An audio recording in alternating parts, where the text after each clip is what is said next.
몇 년 전 내가 대학생이던 시절의 이야기다. 방학을 맞아 친구들과 함께 도심에서 조금 떨어진 산속 펜션으로 여행을 가기로 했다. 시끌벅적한 도시에 지친 우리에게는 조용하고 아늑한 공간이 필요했다. 인터넷에서 펜션을 검색하던 중 사진만 봐도 평화롭고 아름다운 곳을 발견했다. 그러나 유난히 싼 가격을 보고 조금 의아했지만 예산 문제도 있어서 큰 고민 없이 예약했다. 드디어 여행 당일 우리는 두 대의 차에 나눠 타고 펜션을 향해 출발했다. 도심을 벗어나 산길에 접어들수록 길은 점점 더 험하고 좁아졌고 주변은 고요해졌다. 창문 밖으로는 울창한 나무들 사이로 싼 새들이 지저귀는 소리만 들렸다. 도착한 펜션은 사진에서 본 그대로였고 관리인도 친절해 보였다. 펜션 내부는 깔끔했고 각자의 방도 넉넉했다.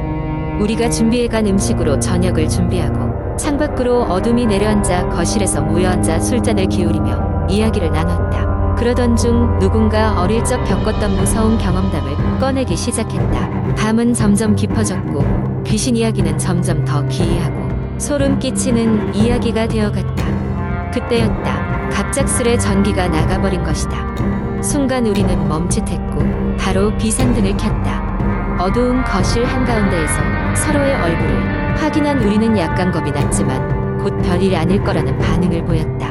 관리인에게 연락해보기로 하고 핸드폰을 들었지만 이상하게도 신호가 잡히지 않았다. 정적 속에서 불안감이 커지던 중 어디선가 쿵쿵 하고 무언가 두드리는 소리가 들리기 시작했다. 마치 집안 어딘가에서 나는 소리 같았다. 우리는 서로의 얼굴을 보며 긴장감을 감추지 못했다. 소리의 원인을 찾기 위해 두 팀으로 나뉘었다. 나는 두 명의 친구와 함께 아래층을, 나머지 친구들은 위층을 살펴보기로 했다. 아래층은 특별히 이상한 점이 없었다. 주방과 거실, 복도 모두 조용했다. 실수로 떨어뜨린 물건 같은 소리가 아닐까 추측하며 위층으로 올라가려던 순간 복도 끝에 있는 작은 창고 문틈으로 이상한 그림자가 스쳐 지나가는 듯했다. 순간 심장이 덜컥 내려앉는 느낌이었다. 친구들과 조심스럽게 다가가 창고 문을 열었지만 그 안에는 아무것도 없었다. 그 순간 반대편에서 친구들이 있는 위층에서 비명이 들려왔다. 우리는 급히 위층으로 뛰어올라가 보니 한 방에서 친구 중 한 명이 겁에 질려 창 쪽을 가리키고 있었다. 창 밖에는 분명히 누군가 서 있었다. 길고 헝클어진 머리, 새하얀 얼굴, 그리고 빈 눈으로 우리를 응시하고 있었다. 우리는 급히 창문을 닫고 커튼을 쳤다. 심장이 미친 듯이 뛰었고 공포가 온몸을 휘감았다. 모두 모여 어떻게 할지 의논하던 중 아까부터 이상하리만큼 조용했던 밖에서 발소리가 들려왔다. 우리는 전등을 끈 채 가만히 지켜보기로 했다. 발소리는 현관문 앞에서 한참을 맴돌다가 잠잠해졌다. 그 후 우리는 그 방에서 나와 가능한 한 조용히 거실로 모였다. 시간이 흐르자 조금은 진정이 되었지만 여전히 연락이 닿지 않는 관리인, 불이 들어오지 않는 펜션, 그리고 알 수 없는 존재 때문에 밤은 길고 두려웠다. 새벽쯤 되어서야 바깥쪽에서 다시 발소리가 들렸고 문틈 아래로 어렴풋이 빛이 비치는 것이 보였다. 밖으로 나가보니 그쪽으로 관리인이 돌아와 있었다. 전기 문제는 복구되었고 이제 문자의 신호도 잡혔다. 관리인은 어두운 얼굴로 미안하다고 사과하며 우리가 본 누군가는 아마도 착각일 거라고 말했지만 우리는 그날 밤의 경험이 결코 상상 속의 산물이 아니라는 것을 알고 있었다. 결국 우리는 그날 아침 펜션을 떠나기로 했고 운전하는 내내 서로 말없이 창밖의 풍경을 바라볼 뿐이었다. 돌아오는 길 내내 우린 그 이야기를 입 밖으로 꺼내지 않았다. 그러나 몇 주 후 인터넷에서 우연히 그 펜션에 대한 후기를 읽게 되었고 그때 알게 된 또 다른 사실은 소름을 돋게 했다. 그 펜션에 묵었던 다른 사람들도 비슷한 경험을 했다는 것이었다. 알지 못하는 누군가의 시선, 현관을 서성이던 발소리, 그리고 아무것도 없는 창고. 지금도 그날의 기억은 내 머릿속에 선명하게 남아있다. 잊을 수 없는 그날 밤의 공포는 다시는 그런 곳에 가지 않겠다는 다짐만을 남겼다. 두 번째 이야기. 어느 비오는 여름밤 나는 대학 시절 친구들과 함께 오래된 산장에 놀러가기로 했다.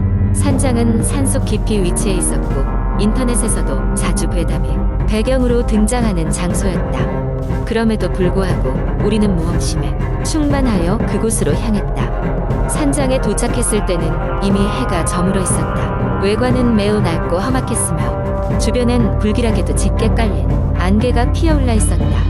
우리 중 몇 명은 이미 도착 전부터 섬뜩한 기분이 든다고 했지만 대수롭지 않게 넘겼다. 산장에 들어서니 여기저기 낡아 떨어진 가구들과 빛바랜 벽지, 삐걱거리는 마루가 우리를 반겼다.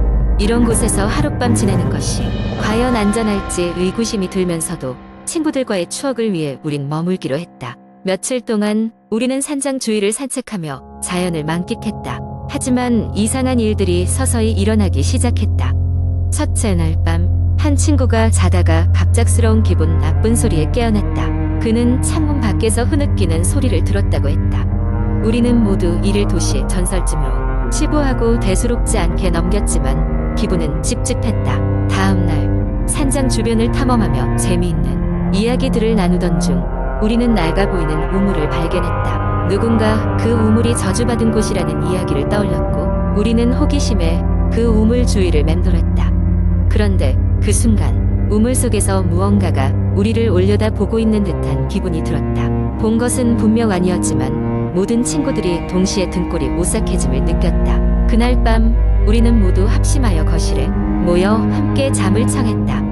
하지만 자정 무렵 거실의 낡은 시계가 갑작스레 멈추며 우리는 동시에 깨어나고 말았다. 이내 모든 불이 꺼지고 더욱 소름 끼치는 것이 주변의 유리창에 누군가의 손자국이 선명하게 보였다는 점이다.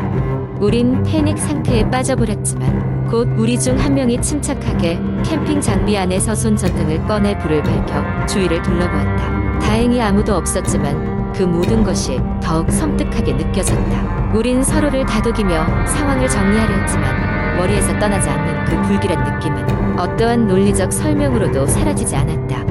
서둘러 아침이 오기만을 기다리던 중 다시 창문에서 들리는 소리에 모두 확연히 잠에서 깨어났다. 이번에는 분명히 어린아이의 웃음소리가 작게 들려왔다. 이제는 모두가 두려워하며 이 악몽 같은 장에서 벗어나기 위해 짐을 챙겼다. 날이 밝자마자 우린 산장을 떠났다. 차로 돌아오는 길, 밖에서 보면 사람인 것 같은 형체들이 안개 속에서 우리를 지켜보고 있는 듯한 느낌을 받았다. 결코 다시 돌아오지 않기로 다짐하며 산장을 뒤로 하던 중 우리는 지역 주민에게서 그곳에 얽힌 비극적인 사건들에 대해 들었다. 수십 년 전 그곳에서 실제로 어린아이가 실종되었다는 사실을 포함하여 산장은 오랫동안 비어 있었으며 사람들이 가급적이면 가지 않으려는 장소였다는 것이다. 결국 산장에서의 그 끔찍한 경험 후에 우리는 더 이상 그곳에 이야기를 꺼내지 않기로 했다. 하지만 서로 가끔 만났을 때면 그날 밤의 분위기와 소름 돋았던 순간들은 여전히 우리 사이에 남아있었다. 언젠가 우리는 그날 밤 진짜로 무엇을 경험한 것인지 답을 찾기를 희망하며 각자의 생활로 돌아갔지만 비오는 여름밤이 오면 그 기억이 다시 떠오르곤 했다. 세 번째 이야기, 서울 변두리 한적한 동네에 위치한 낡은 아파트 단지가 있다. 이 아파트는 지어진 지 30년이 넘어 주위 사람들은 저마다 한 번쯤은 이사를 떠났지만 몇몇 오래된 주민들은 여전히 그곳을 지키고 있었다. 그중 한 명인 은지는 할머니와 함께 그곳에서 살고 있었다. 은지의 부모님은 두 분 다 도시에 일을 하러 나가 계셨기 때문에 할머니와 함께 오래된 아파트에서 시간을 보내곤 했다. 아파트 자체는 오래되었지만 주변 환경은 조용하고 평화로워 보였다. 그러나 은지는 뭔가 이상한 걸 느끼곤 했다. 어느 날 아파트 계단을 내려오던 은지는 갑작스럽게 누군가의 시선을 느꼈다. 뒤를 돌아봤지만 계단엔 아무도 없었다. 별일이 아니겠지 하고 지나쳤지만 이런 일은 반복되었다. 은지는 누군가가 자신을 보고 있다는 느낌을 떨칠 수 없었다. 하룻밤은 비가 억수같이 내렸다. 비의 소리가 잠을 방해했지만 은지는 자신이 깨어있는 또 다른 이유를 알 수 있었다. 바로 창문 너머로 느껴지는 서늘한 시선이었다. 창문을 열면 빗물이 침실로 들이칠 텐데도 은지는 용기를 내어 커튼을 살짝 걷어냈다. 경관은 어둡고 비에 젖은 아파트의 정원뿐이었다.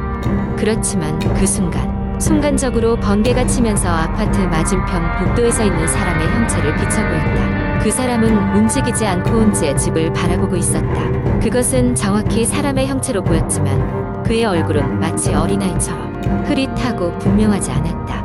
은지는 두려움에 침대로 돌아가 이불을 뒤집어 쓰고 가슴이 터질 듯 뛰는 심장을 진정시키려 했다. 다음 날 할머니에게 그 이야기를 했을 때 할머니는 잠시 동안 표정이 굳었다. 이 아파트에 사는 사람들은 알지.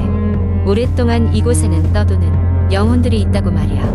그 이야기를 들은 뒤로 은지는 아파트의 곳곳에서 이상한 현상을 더 자주 마주치기 시작했다. 엘리베이터에 혼자 타면 쉼이 3하층을 넘어갈 때마다 이상한 소리가 들렸다. 층수를 표시하는 전광판은 가끔 비현실적인 숫자들을 보여주었다. 한 번은 13층, 어느 날은 4층, 그리고 심지어는 존재하지 않는 99층이라는 숫자까지. 은지는 결국 아파트 건물에 대한 조사를 시작했다. 이곳은 과거에 많은 사람들이 살다 떠나며 여러 사건과 사고가 있었던 장소로 유명했다.